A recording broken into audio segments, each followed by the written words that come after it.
I'll record the session. Yeah, good. So here I'm going to Google Collaboratory first. So here we created a one file with the name IIITB intent. I'm opening the file. Here it is your notebook, which we created yesterday. And these are the basic things which we discussed till, like how to use this Google Collaborative platform. And we saw few basics. And yesterday we saw the concept called, we started the concept called operators. And we saw a few different operators also. Coming to the today's session, I will continue operators concept and we'll discuss input and output statements as well. Okay, we'll discuss input and output statements as well. So here the next kind of operators are logical operators. See guys, in yesterday's session, we stopped with the bitwise operators. See, the purpose of bitwise operators is here. The purpose of bitwise operators is, sorry, not bitwise operator, comparison or relational operators is to check some condition. Whereas now, what I want to do is here, I want to check multiple conditions at a time. To check multiple conditions at a time, here we'll be having logical operators. The purpose of logical operators is to check multiple conditions at a time. So coming to this logical operators, here we'll be having AND operator, OR operator, NOT operator. These three are the operators which are said as logical operators. As you all are belongs to the ECE domain, so that you can easily understand truth table of this AND OR. So here I'll take one block to write some text information. Here I'll write the truth tables of all these things. So here initially I'm taking A, after this B, here I'll write AND, after that here I'll write OR. So coming to here, I'll take combinations with the A and B, 0, 0. And then next here I'll take 0, 1. Next combination will be 1, 0. After that, next combination will be 1, 1. So these are the different combinations with the two inputs. So here coming to the AND, see here, if you are not remembered your digital electronics subject, simply remember like AND operator like a into. So here remember like AND is like a multiplication operator and OR is like an addition operator. Remember like this.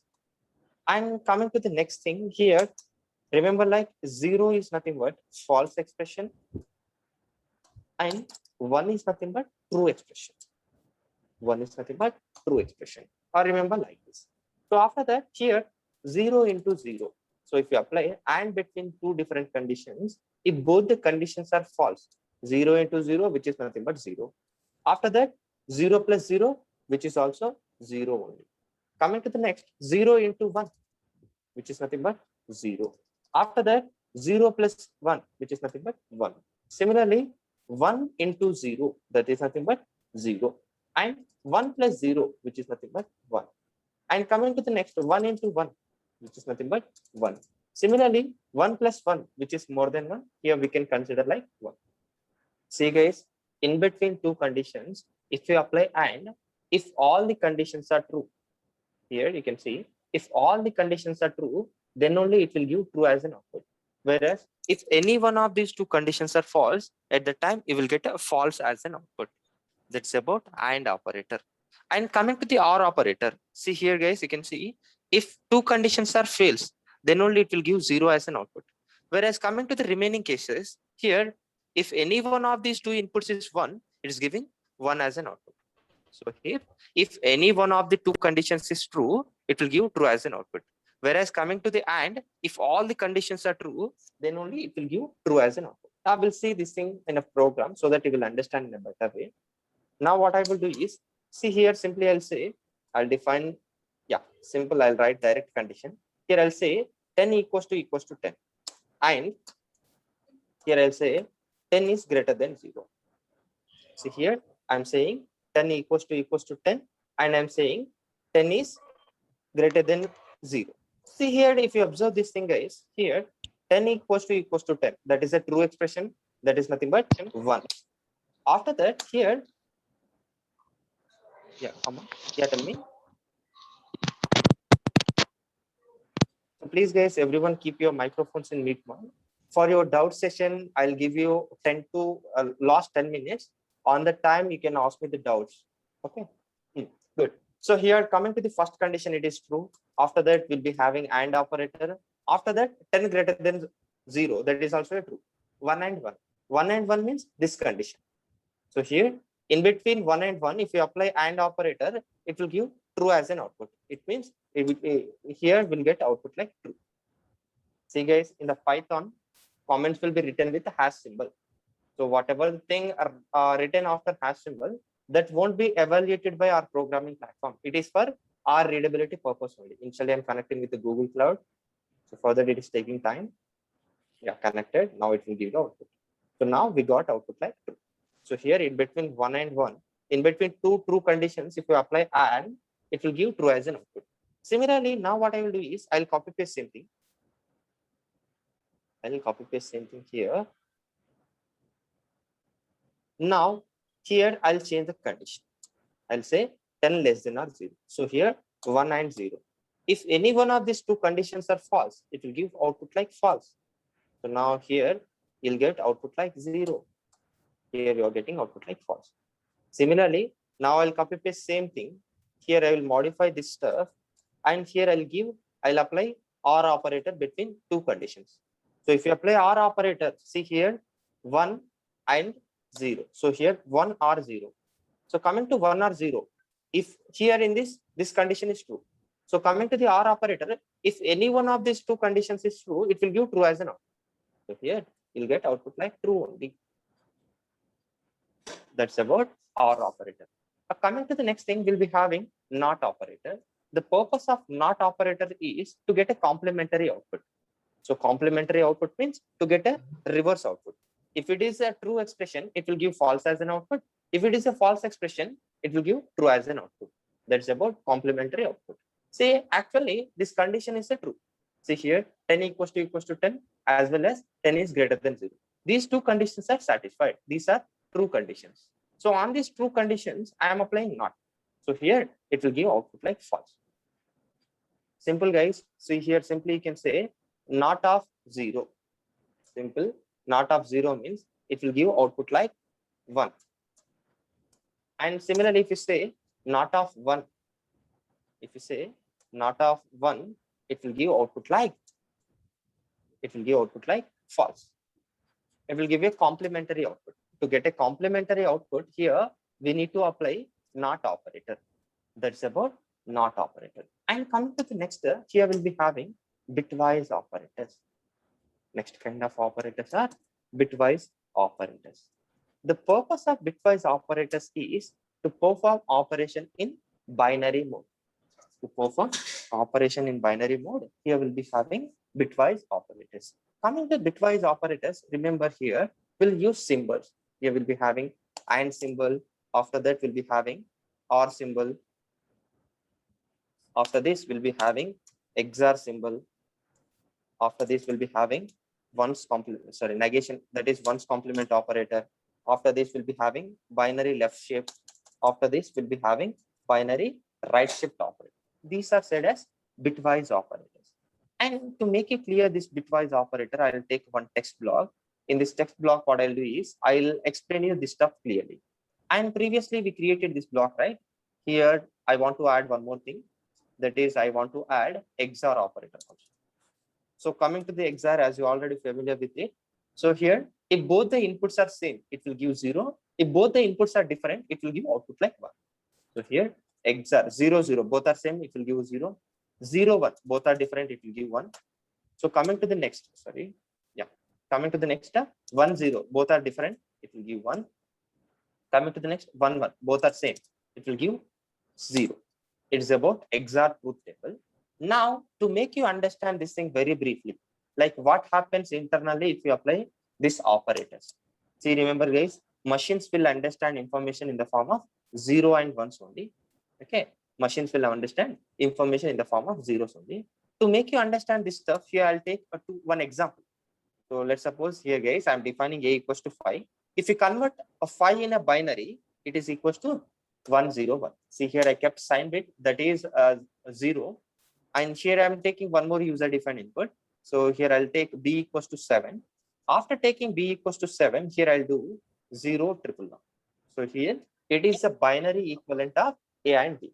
See, remember guys, bitwise operators perform operations in binary mode. To perform operations in a binary mode, here we'll take help of bitwise operators. Now what I'll do is I'll say a and b. In between a and b, I want to apply AND operator. So here if you apply bitwise AND operator between both the things, 0 into 0, so which is 0, and 1 into 1, which is nothing but 1, 0 into 1, which is nothing but 0. After that, 1 and 1, which is nothing but 1. So here it will give output like 5. After performing operations in binary mode, it will give output in a decimal. Similarly, guys, here I'll say A or B. Here I'll keep A or B. Similarly, if I keep A or B, here coming to A or B, here what happens? 0 plus 0, 0. And 1 plus 1, which is more than 1, here 1. After that, 0 plus 1, which is more than 1, here 1. And 1 plus 1, which is more than 1. So here you will get output like 7. Actually, it is an internal operation which takes place between the values whenever you apply these operators. And coming to the next, here you can apply A XOR B operator between both the things. So whenever you apply A XOR B operation between both the things, 0 0, both are same, 0. Then next 1 1, both are same, again 0. And 0 1, both are different, it is 1. And 1 1, both are same, means it will give 0. 0 0 1 0 means it is equals to 2 in a decimal. It is equals to 2 in a decimal. These are the things internally takes place. These are the things internally happens whenever you apply bitwise operation. And in a generalized fashion, you can say here this AND will be given minimum of 2 numbers. AND will be works like a minimum of A comma B. Whatever the values you consider, on that it will give you a minimum. It is a generalized expression, but it is not satisfied always, I think. So here coming to this R, it will be said as max of A comma B. So here from this example, I'm generalizing like this. See here, in between two numbers, if you apply AND, it is giving a minimum number. In between these two numbers, if you apply R, it is giving a maximum number. Okay. So that is a generalization I'm considering here. Now I'll prove this thing. I'll take the same example here and I'll check whether it is coming in an output or not. So here I'm taking A equals to 5. Similarly, here I'll take B equals to 7. After taking this thing here, I want to apply A and B. Yes, we got 5 only here. Yes, it is verified. Similarly, here I'll take A or B. Yes, it is giving 7. Yes, it is also working properly. After that, here I'm saying A or B. Yes, it is also working perfectly. So here it is about bitwise operators. In the bitwise operators, next operator is negation operator. This negation operator is also said as ones complement operator. It is said as ones complement operator. Coming to this ones complement operator, the sole purpose of this ones complement operator is to convert any number into its ones complement format. Let's suppose you are not familiar with the ones complement. I'll explain you internal formula for this ones complement operator. So internally it is designed like this: minus of number plus 1. Minus of number plus 1. To make you understand,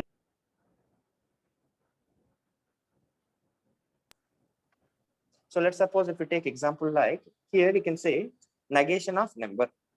If you say negation of number, so it will give output like minus of number plus 1. It will give output like minus of number plus 1. So yeah, sorry. Yeah, we need to take example, right? So if we take a negation of 10, it will give output like negation of 10 means minus of 10 plus 1, which is nothing but it will give minus 11 as an output. I'll prove this thing now. So here I'll take negation of 10. It needs to give output like minus 11. Similarly, on this minus 11, I want to apply negation. So here negation of minus 11. Now you will get output like minus 11 plus 1. That is minus 7 plus 1 minus 10, minus of minus plus 10. So you will get output like plus 10. See guys, It is an internal formula which is designed for this negation operator. I am coming to the next. Yeah. No? Yeah, good. So coming to the next, what I'll do is here, yeah, good. So it is about negation operator.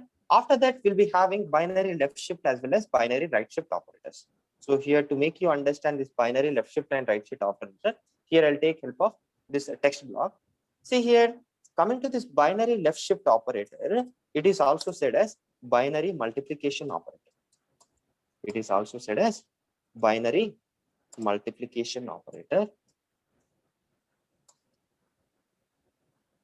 And coming to this binary right shift, see, coming to this binary right shift operator, it is also said as binary division operator. I'll explain this stuff very clearly now by taking example. Division operator. Okay, so to make you understand this stuff, here what I will do is, simple. I'll take one example. Yeah, good. I'll take example like all zeros, 1. Let's suppose I took this number.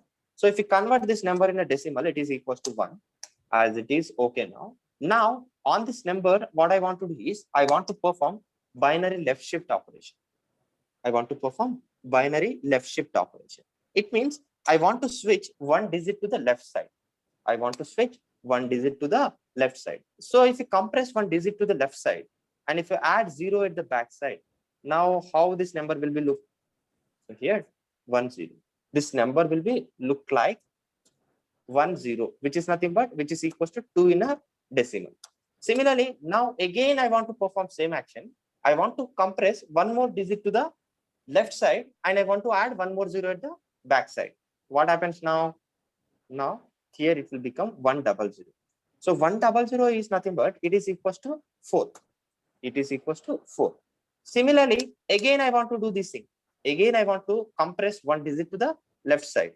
If you perform this action again, now this 4 will become 8. Again I want to do same thing. I want to compress one digit to the left side again. Now this will be again multiplied with 2. Now it will become 60. So from this, we can understand how many times we are switching one digit to the left side, how many times you are adding zeros to the back side, that many times it is multiplying with 2. So here, first 1 becomes 2, next 2 into 2, 4, 4 into 2, 8, 8 into 2, 16. Like that, how many times you are switching one digit to the left side, it is multiplying with a 2. So to make you understand this stuff clearly, guys, here the internal formula for this thing will be a less than number. So here, a is nothing but our original number. Whatever the reference number we took here, that is a. And n is nothing but here number of shifts. N is nothing but number of shifts. In this case, how many shifts we performed till here? 1, 2, 3, 4. 4 shifts we performed here. So here, coming to this thing, what I'll do is here I'll say the internal formula for this thing will be a into 2 power n. So here, the internal formula for this thing will be a into 2 power n. So in a simple words, we can say, guys, here I'll take example like 10 less than 3. If you say input like 10 less than 3, here what happens? 10 into 2 power 3. So here we are switching this 10 to 3 times towards left side. Means 3 times we are multiplying this 10. 3 times we are multiplying with 2 to this 10. So here it is equals to 10 into 2 power 3, which is equals to 10 into 8, which is equals to 80. You'll get output like this. I will see that thing, we'll verify this thing. Before this thing, we'll see this binary division operator. Now, I want to perform same action, whatever the thing we did previously. I want to do this thing in a reverse way. To do this thing in a reverse way, what I want to do is, I'll perform, yeah, good. What I want to do is, I want to perform this thing. Just wait, guys. Sir.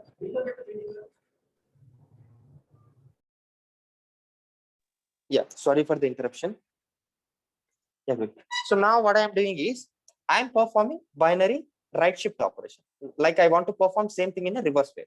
Now what I want to do is, I want to remove 0 from back side and I want to add 0 from the last side.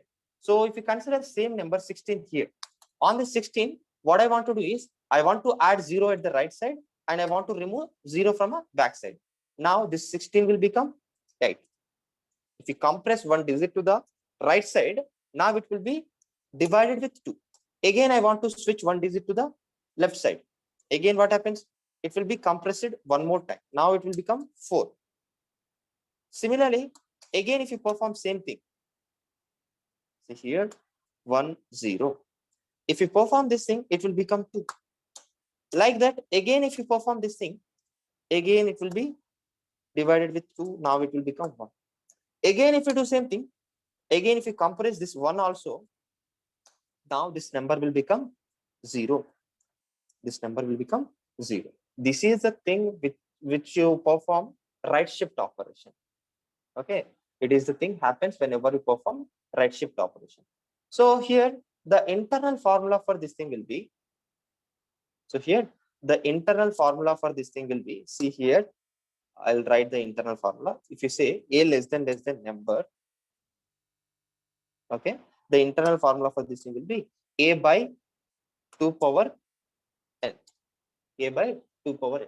How many times we switch one number to the right side, that many times it will divide with 2. That many times it will be divided with 2. That is the meaning of this thing. So guys, here you can see 10 greater than, sorry, yeah, we'll take 80 so that it will be very convenient to you. So let's suppose if you say 80 greater than 3. So if you perform this action, what happens? Here 80 by 2 power 3. 80 by 2 power 3, which is nothing but 80 by 8, which will give output like 10. So we'll verify this thing. So initially I'll perform 10 greater than 3. Yes, it's giving 80, means it is working. Similarly, if you say 80 greater than 3, now 80 by 2 power 3, 80 by 8, which is nothing but 10. Hence, it is verified. It is about binary left shift and binary right shift operator. As you need not to remember all this stuff, these are the things which are happened internally, as it is not required to us for the most of the cases. But to make it clear everything, I took all these examples. Okay, coming to the next thing. After bitwise operators, here we'll be having membership operators. Next thing is membership operators. So coming to this membership operators, here we'll be having in comma not in. In comma not in are said as membership operators. So the purpose of this membership operators is, mostly will use this membership operators in data structures. The sole purpose of this operators is to check whether the specific portion is present in another portion or not. Let's suppose here I want to check pi in Python. I want to check whether this characters py present in Python or not. See, remember guys, this membership operators always returns Boolean expression as an output. These are always returns Boolean expression as an output. So here I'm saying pi in Python. Yes, this characters py present in Python. If it is there, see here I'm saying in the Python this py is present. If it is there, it will give true as an output. If it is not there, it will give output like false. Similarly, what I'll do is now I'll say here I'll say py not in Python. So not in means here I'm saying this py is not present in this Python. No, it is present in Python. At the time, it will give false as an output. Remember guys, coming to the bitwise operators here, which are used to check, sorry, membership operators, which are used to check whether this substring is a member of this main string or not.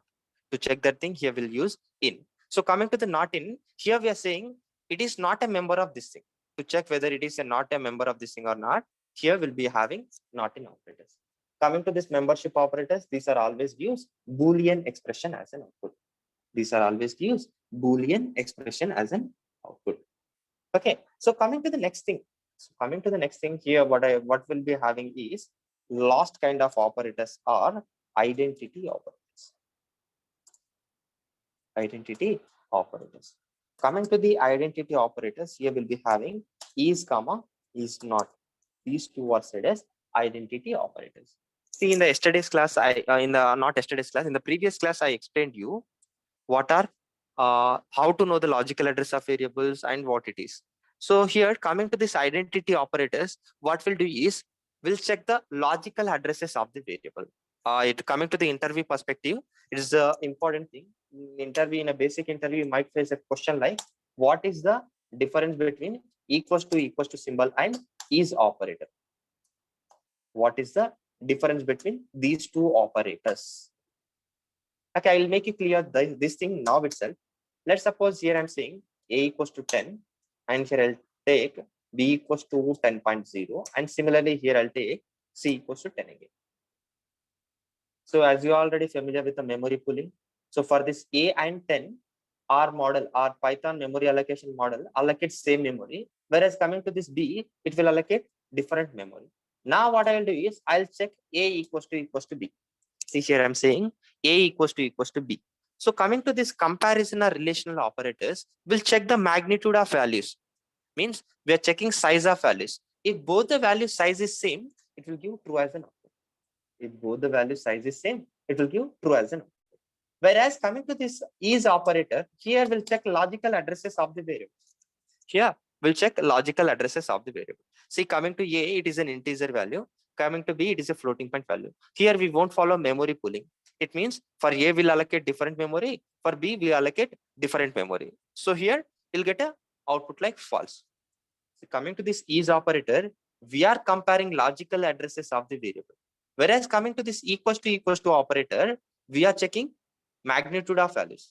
Similarly, here I'll say a equals to c. Yes, now also you will get a true as an output. Similarly, if you say a is c, you'll get true as an output. So to make it clear all your doubts, here I'll take a very simple example. Here I'll say ID of a. Means I'm checking logical address of a. Similarly, I'll check ID of b. So here ID of b is nothing but it is a different thing. Similarly, if you see ID of c, here ID of a and c both are same. See guys, coming to this is operator or is not operator, we are checking logical addresses of the variables. We are comparing these addresses. We are comparing these things. Whereas coming to this equals to operator, we are checking the magnitude of values. That is the difference between both the things. By using comparison or relational operators, we'll check the magnitude of values. Whereas coming to identity operators, we'll check the logical addresses of the variables. That is the difference between both the things. It's about operators concept. And now we'll start a very important concept called as input and output statements. Next concept is input and output statements. Like how to take one user-defined input in Python. How to take one user-defined input in Python and how to print something in an output. That thing we'll discuss. So coming to the first thing, here what I'll do is I'll say, see here, coming to the Python, it's a very high-level programming language. We need not to write a huge and huge lines of code to store some variable or to take some user-defined input. To take user-defined input in the Python, here we'll be having input function. Here we'll be having input function. The purpose of this input function is to take any user-defined. See guys, here I'm not writing anything. I'm executing this portion. Now here I want to enter some value like 23. So similarly, previously I explained you will be having type function, which is used to know the data type of the variable. So here, if you observe data type of a, here you are getting output like string. Here we are getting output like string. Means in a Python 3.x version, by default, user-defined data type is string. In the Python 3.x version, by default, user-defined data type is string. So whenever you take user-defined input by taking help of input function, it will be give output in the form of string. But sometimes we need integer values. Sometimes we might need a floating point values. Based on our requirement, we might need a different values. To take user-defined values in any desired format, we need to perform typecasting. So here in the in the input function itself, here we can write any description to enter the value. See here we can write a description like, here you can write anything. In the quotations, you can write anything. Whatever the thing you write in the quotation, that will be displayed before entering the content of this value. So here you'll get an enter B. So whatever the thing you write here, that will be displayed here. So please everyone keep your microphones in mute mode. Okay. So here I'm keeping text like, here I'm keeping text like enter B. While entering the value of this, so please everyone keep your microphone. Yeah, Neeraj, can you please mute them? Those for speaking.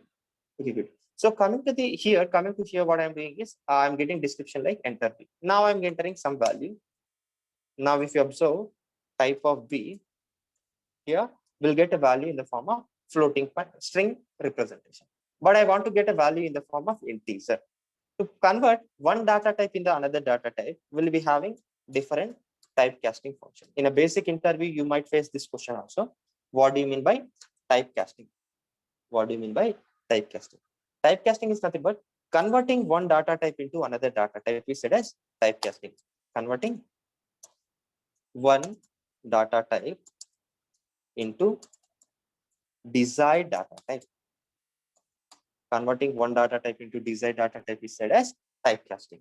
Now here we got input in the form of strings, right? I want to typecast the strings in the form of integer. For that, we can apply int typecasting function. After that, to convert the data in the form of floating point values, or else to convert any other data type in the form of floating point values, we'll be having float typecasting function. To convert something in the form of complex, we'll be having complex typecasting function. To convert something in the form of Boolean, we'll be having bool typecasting function. Integer, float, complex, bool. How many? Yeah. Next we'll be having string typecasting function, as it is not required. Why means by default user defined data type also string only. So for that we need not to apply this typecasting function. And coming to the next thing, here we'll be having few more typecasting function. Those are bin typecasting function to convert some values in the form of binary. After that we'll be having octal typecasting function. After that we'll be having hex typecasting function. After that, here we'll be having char typecasting function, and we'll be having ORD typecasting function.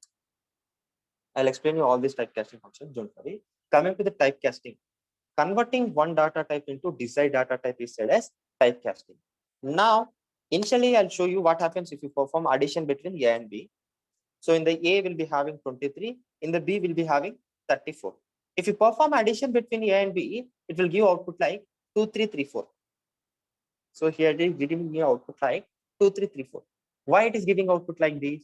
See here, we'll be having data in the form of strings. In the strings, if you apply plus symbol between two different strings, it will perform concatenation operation. It will perform concatenation or appending operation. So at the end of this A, this B will be attached. That kind of operation takes place here. But I want to perform addition between 23 and 34. For that, I want to typecast A in the form of integer. After that, I want to typecast B in the form of integer. So here, int is a function which is used to convert any data in the form of integer. I am applying this int typecasting function on these two inputs. So whenever you apply int function on it, you'll get an output that is 57. So now what I did is I converted this string in the form of integer. Similarly, I performed same thing on B and I observed the result. Now, what I want to do is I want to take user defined input. So whenever you want to take user defined input, it will be in the form of integer only. So while taking this user defined input itself, I want to consider this data in the form of integer. So for that, what I did is while taking the input itself, I applied int typecasting function. So whenever you want to take user defined input in the form of integer, initially we can apply int typecasting function. So here, if you apply int typecasting function, here you can see, you can get a block to enter a value. Now I'll enter some value like 56. Now, if you observe type of A, if you observe type of A, you'll get output like integer. Yeah, you're getting output like integer. So here in this similar way, you can take any user defined input. Let's suppose now I want to take a floating point value in the runtime. Here I'm saying float of input of, here I'll write enter B. Okay. So now here I'll enter value of B will be 34.8. Now if you observe, so if you observe type of B, it will be considered like floating point value. In this way, you can take any user-defined data type in the runtime. By applying specific typecasting function, you can take any user-defined value in the runtime. And coming to the next, we'll be having bin typecasting function. Coming to this bin typecasting function, the purpose of bin typecasting function is to convert any value in the form of binary. Let's suppose I want to convert 45 in the form of binary. I'm running this portion, shortcut is shift enter. So now you will get a binary representation of 45. So while performing this thing, you'll get a 0B first. 0B stands for binary representation. And in the binary representation, this 45 will be represented like 101101. It's the binary equivalent of 45. Similarly, if you say OCT, that is nothing but octal representation of some number. I want to represent 45 in a octal number system. See guys, 0 stands for octal number representation. In octal number representation, this 45 will be represented with 55. If you want to check, if you want to cross verify, you can do this thing manually. And coming to the next, we'll be having hex typecasting function. To convert any number in the form of hexadecimal, here we'll be having hex typecasting function. In an hexadecimal, 45 will be represented with 2D. 0x stands for hexadecimal representation.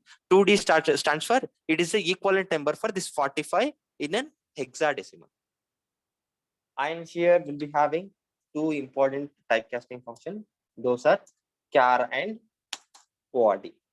So in an interview, the basic interview question is, what do you mean by typecasting? After that, what is the purpose of char and ORD function? So the purpose of char typecasting function is to know the character present with any specific ASCII number. Let's suppose here I'll say char of 98.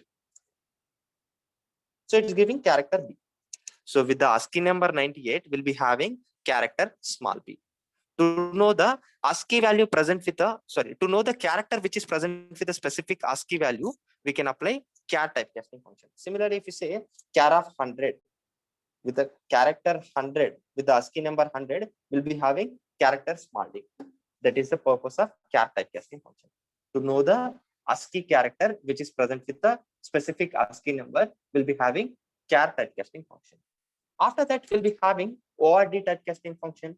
The purpose of this ORD typecasting function is stands for ordinal function, to perform reverse of this char typecasting function. Now, what I want to do is I want to know the ASCII value corresponding to character capital A. So it will give 65. So here ORD is the function which is used to know the ASCII number of any specific character. That is the purpose of these typecasting functions. Simple guys, coming to the typecasting, converting any values in the form of desired data type, we need to apply typecasting functions. So these are the few important typecasting functions. And coming to the next thing, how to print the output in Python. So now we saw how to took user-defined input till now. Now we'll see how to display something in an output. So it is an interactive mode programming. Previously, we are executing everything by clicking on Shift Enter, and we are looking at the output.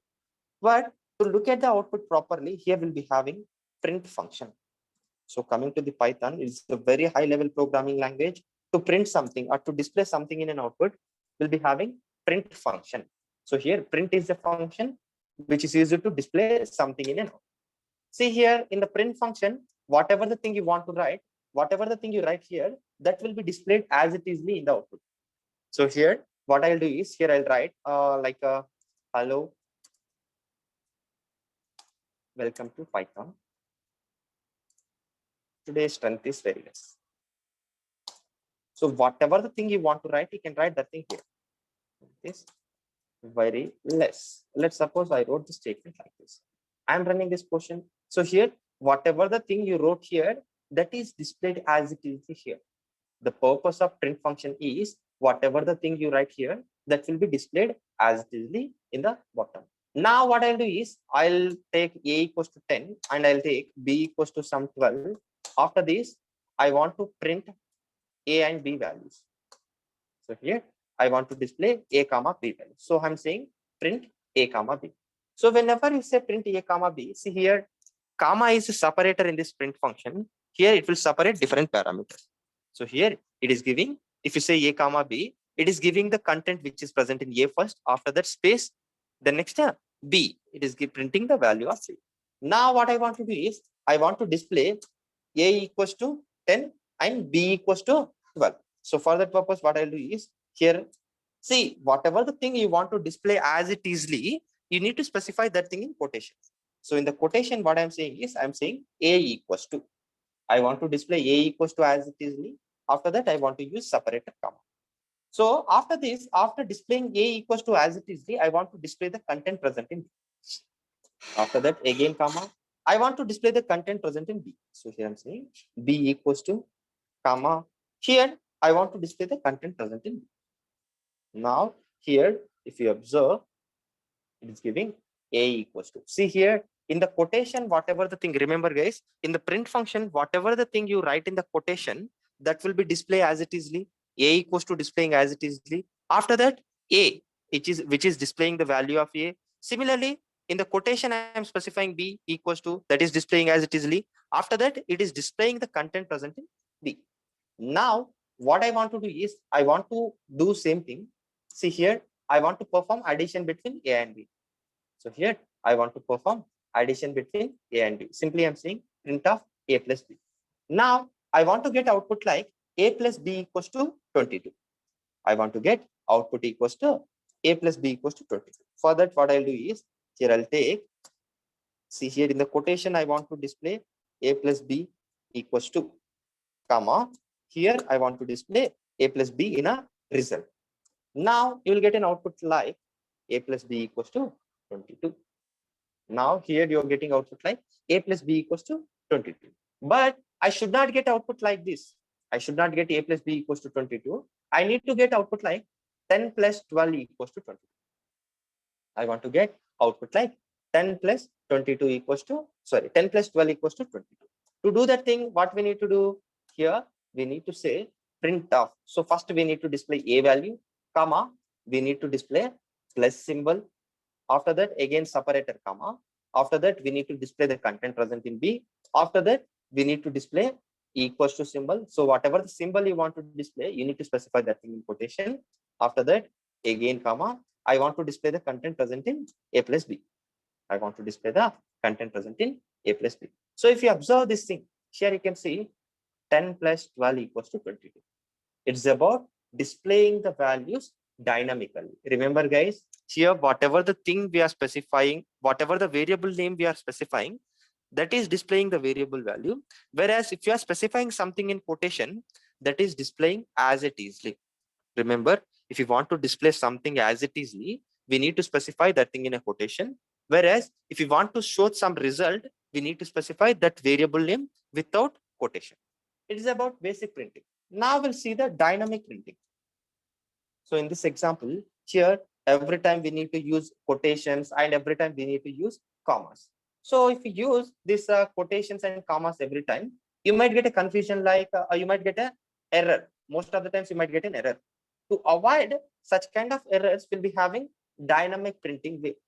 That is a format specifier way of printing. I'll use that thing. So here first I want to display a value.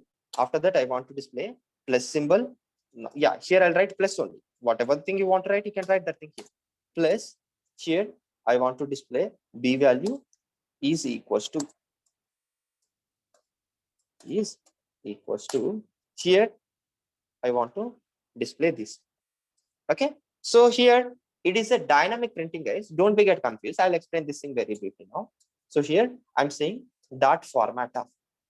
So here this flower brackets purpose is to take some values dynamically in this brackets. So here in the format function, what we need to do is we need to specify order of parameters in this flower bracket. So in the first flower bracket, I want to define a value. So here, whatever the value present in a, I want to display that value. After that, in this flower bracket, I want to display b value. So for that, in the second location, I'm specifying b value. And in this bracket, I want to display a plus b value. So for that, here I'm saying a plus b. So here it is called as dynamic printing approach. So here you can see 10 plus 12 is equals to 22. Okay. So here you can alter the order of these variables also even. You can alter the positions of these variables even. So for that, here what I'll do is simply here we can change the order. Here at the first location, I want to display b value. In the second location, I want to display a value. So here In the first location, it is displaying B value, and in the second location, it is displaying A value. Like that, you can alter the order of these variables here. As well, you can alter here also by specifying their indexes. Here, in this 0th position, we'll be having 1. In the first position, we'll be having A. So in the first bracket, I want to get this value, A value, which is presented first index. So here I'm specifying 1. And here I want to specify 0. At the 0th index, we'll be having B. So here I'm specifying 0. After that, A plus B presented second index. So here I'm specifying number 2. So whenever you specify number 2 here, in the first location, it will display A value. In the next location, it will display B value. And in the next location, it will display A plus B value. So here it is about thing. So if you feel this one is a little bit difficult to you, I'll simplify this statement in a more convenient way. So here, guys, it is said as a dynamic printing. Okay. So the more simplistic way is here I'm saying format of. So here, if you specify character F, it will understand like we are following format specifier approach. In the flower bracket, now we need to specify variable name type. So in the first location, I want to display A value. After that, plus in the second location, I want to display B value. And here I want to display is equals to as it is. See here in the text mode, whatever the thing you write like a text here, that will be displayed as it is like a text. Whereas whatever the thing you specify in this flower bracket, that will be considered as dynamic values. Here, now what I'm saying is here I want to display A value. After that, I'm displaying plus word. After this plus word, I'm displaying B value. After that, here I'm specifying A plus B. I want to display A plus B value. I'm running this portion now. Now, if you observe here, you are getting output like 10 plus 12 is equals to 22. It's about dynamic printing, guys. And try to take a lot of examples and try to work with it. Try to take a lot of user-defined inputs. After taking a lot of user-defined inputs, try to print something in an output. And here I'll explain you a few more things like how to what is the purpose of this complex typecasting function, and what is the purpose of this Boolean typecasting function. What happens if you apply these typecasting functions on a data? For that, I'll add one code block here, guys. Now here what I'll do is, yeah, here I'll say complex of 10.